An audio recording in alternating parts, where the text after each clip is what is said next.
example of how we've lost services from Newark Hospital. When we first began the Say Yes to Newark Hospital campaign, the Friary Ward was just closing.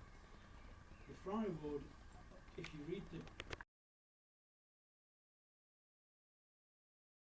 the reason that the Friary Ward closed was because of the removal of out-of-hours cover by Sherwood Forest Hospital Foundation Trust. Because the patients that were on that ward, if there was a medical problem, the trust weren't going to treat them. And it says it clearly in black and white in that report. Now, the other thing is, if you look at, and this is overlooked, in the mortality rate review that was published by the CCG in November, and there's something that's been overlooked by everyone, and I think mortality rates are a good indicator. You know, if hospitals are saving our lives, we know they're working. It's a good measure of performance. If you look at the mortality rate, the mortality rate review for people in NG24, the mortality rates for people with mental health problems in 2010 doubled, and they have stayed at that level since 2010. You know, these figures are telling us something. We haven't got this service in Europe. The gentleman with the hand up first. Can I just add, you live in Bolton.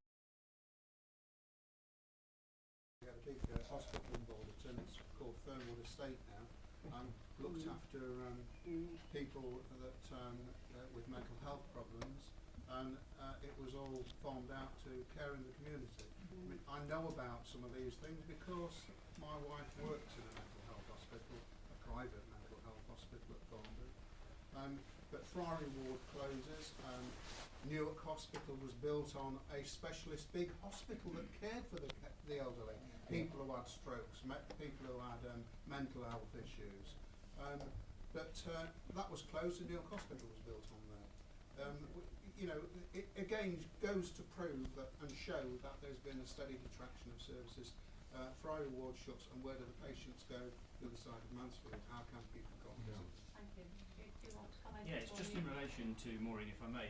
I think it's Trevor, is it Trevor? It is. Trevor, your point you made about the broader issues in relation to the NHS, because I think this goes to the heart of the conversation we're having tonight. We can't have a conversation about Newark Hospital without first recognising the crisis that we.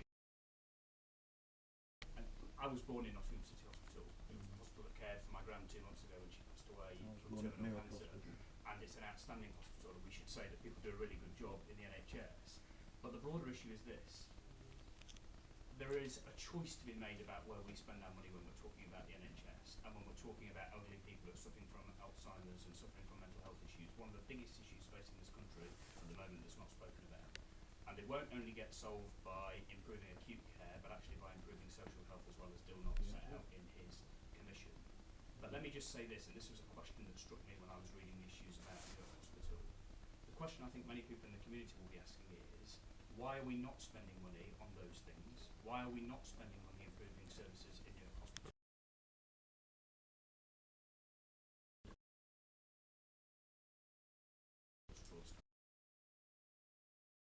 This top-down reorganisation we were told wasn't going to happen by the Prime Minister, only to take some of them on again a few months down the line.